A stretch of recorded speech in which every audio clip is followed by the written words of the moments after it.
So, hello, welcome back to another episode of the Self-Development with Tactics and soon to be probably and or maybe renamed podcast.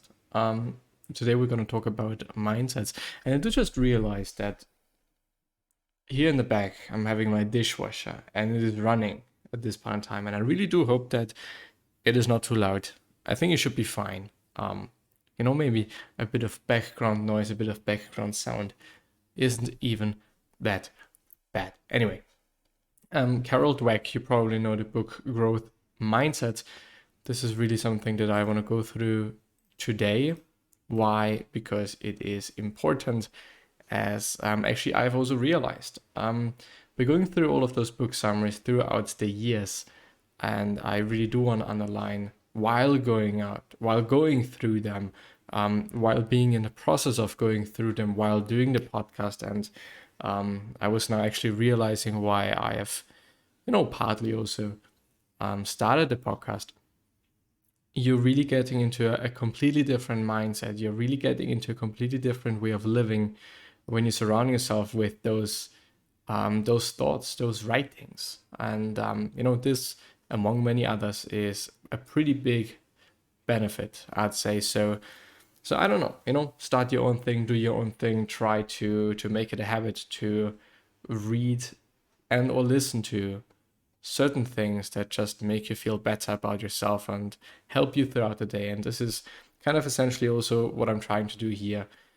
You can hopefully enjoy listening to that and I don't know, get inspired, not by me, but by the things, the information that I'm trying to share, that I'm thinking or that I believe to be good.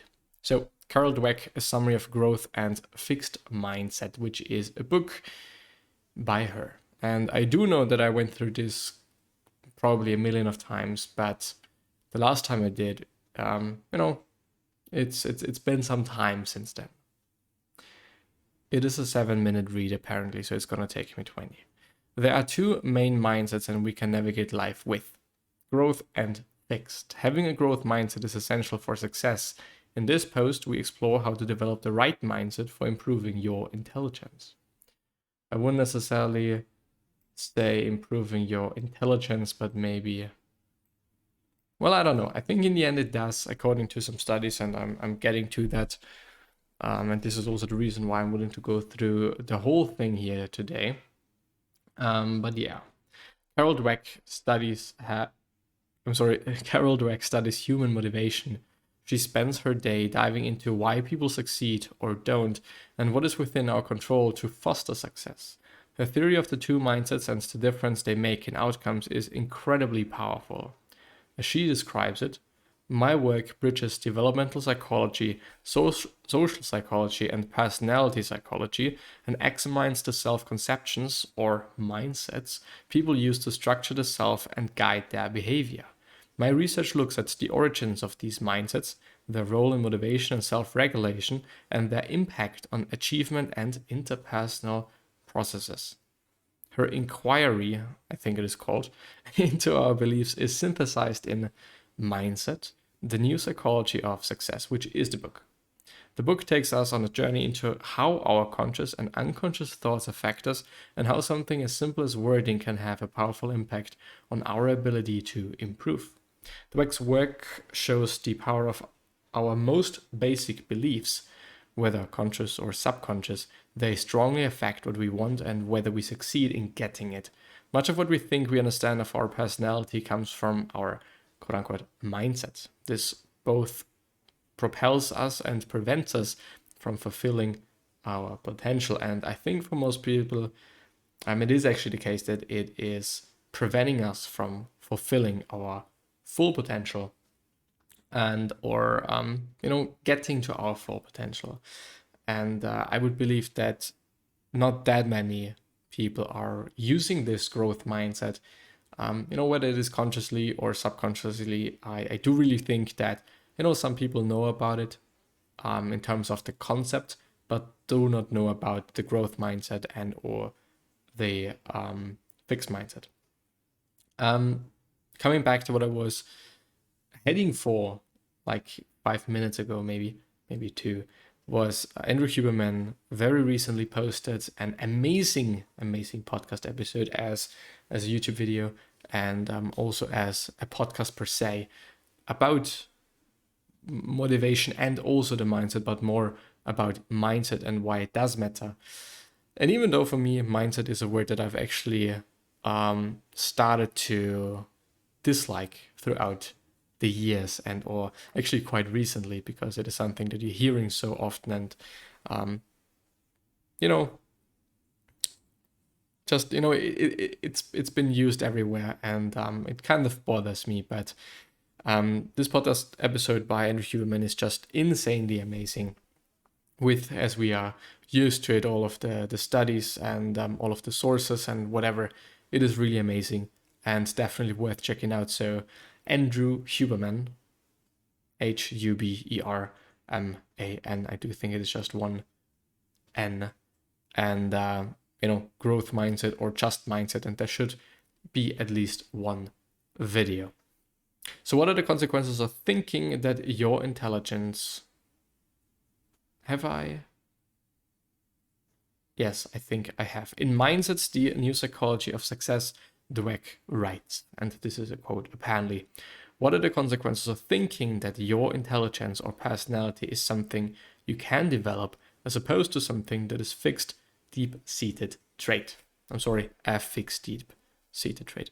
I might actually make that bigger and see whether we have some dropped frames, but apparently we do not have that, which is very good. There we go. So there are two mindsets as far as we know by now. The one on the left-hand side is the fixed mindset, and on the right-hand side, we have a growth mindset. By the way, I am on the fs.blog site /carol-dweck-mindset. So if you want to check it out, please check it out. If you want to read it on your own, or if you want to have this quite good-looking infographic around the two mindsets, also please go through it, check it out. So I'm going to go through the fixed mindset. Leads to a desire to look smart, and therefore a tendency to challenges, avoid challenges, obstacles, give up easily, effort, see effort as fruitless or worse, criticism, ignore useful negative feedback, success of others, feel threatened by the success of others. As a result, they may plateau early and achieve less than their full potential. All this confirms a deterministic view of the world, as opposed to the growth mindset, which intelligence can be developed. So, the fixed mindset means intelligence is static. I'm having a fixed amount of IQ points, and whatever I'm having is what I'm having, and there is nothing I can do about it. On the other hand, we have a growth mindset, which says intelligence can be developed. So I, of course, do start with a certain IQ, but throughout the years, I gain a few points, Also because, when we are thinking about being born and then dying, then, probably when you're dying, you're having more IQ points compared to when you were just born, just because you have learned things. Anyway, I assume actually, maybe there's also like comparing children and or just newborns with each and another, and then seeing like, okay, this child is actually having an already quite high IQ, which then means also that by the age of 10 or whatever, this child is also going to have a higher IQ point score than somebody else. I don't know, but I think that there is like just a minimum age that somebody has to have so that you can actually do an IQ test. But yeah, anyway. Leads to a desire to learn, and therefore a tendency to embrace challenges, persist in the face of setbacks, see effort as the path to mastery, learn from criticism, and last but not least, find lessons and inspiration in the success of others. So it's quite always the opposite. As a result, they reach ever higher levels of achievement, and all of this gives them a greater sense of free will. So your view of yourself can determine everything. If you believe that your qualities are unchangeable, the fixed mindset, you will want to prove yourself correct over and over rather than learning from your mistakes. And this is quite interesting. Andrew was also talking about that in the sense of apparently there were some studies on children indeed, and one of them were treated and or praised by quote unquote using a fixed mindset, and the other study group was praised by using a growth mindset, which means that there was a task and they were praised for their ability to, on one hand, I'd say fulfill this task in the fixed mindset section, which means, okay, you have done great, you have achieved that many points, this is amazing and whatever. Like praising somebody for the outcome, basically. As opposed for the control group or the group with the growth mindset, we have had like, okay, you're praising efforts, you're praising the process, and you're praising like the path to the outcome and not really the outcome itself, which apparently is completely different. And also the study itself shows that when children are doing the work, then getting praised, and then doing another set of, well, I think different work, I do not really know, take it with a grain of salt, that it really does make a difference that people with the fixed mindset praise, let's call it like that, they got better scores on the second test. No, they got worse scores on the second test compared to the growth mindset group, which got even better on the second test. Because, well, probably because they know that putting in the effort and putting in the hours or putting in like the energy, really trying hard, is what it is all about, and not really having this anxiety and or fear that the outcome might be bad. Well, actually, as I'm thinking about it, it just really makes sense. It really, really does. When I'm thinking about grades, and I'm thinking about tests, and I'm thinking about certain exams and whatever that may or may not be difficult and or easy. And when I'm always thinking about like, okay, I really gotta have this A, I really gotta have this B, I really gotta, at least pass this test, and have that in mind, then of course there's a lot of anxiety.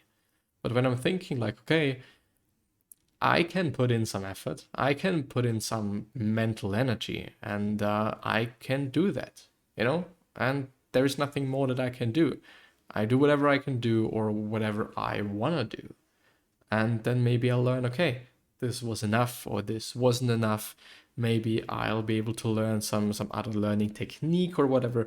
This just, gives me a completely different perspective, a perspective that makes more sense, and a perspective that also feels less stressful and feels less demanding and feels less, less bad, basically. And therefore, maybe think about those times, think about other times where you've had a fixed mindset, and, get into the space of, what if I've applied the growth mindset in this particular case? So in Mindsets Dweck writes, if you have only a certain amount of intelligence, a certain personality, and a certain moral character, well, then you'd better prove that you have a healthy dose of them. It simply wouldn't do to look or feel deficient in these most basic characteristics. I've seen so many people with this one consuming goal of proving themselves in the classroom, in their careers, and in their relationships. Every situation calls for a confirmation of their intelligence, personality, or character. Every situation is evaluated. Will I succeed or fail? Will I look smart or dumb? Will I be accepted or rejected? Will I feel like a winner or a loser?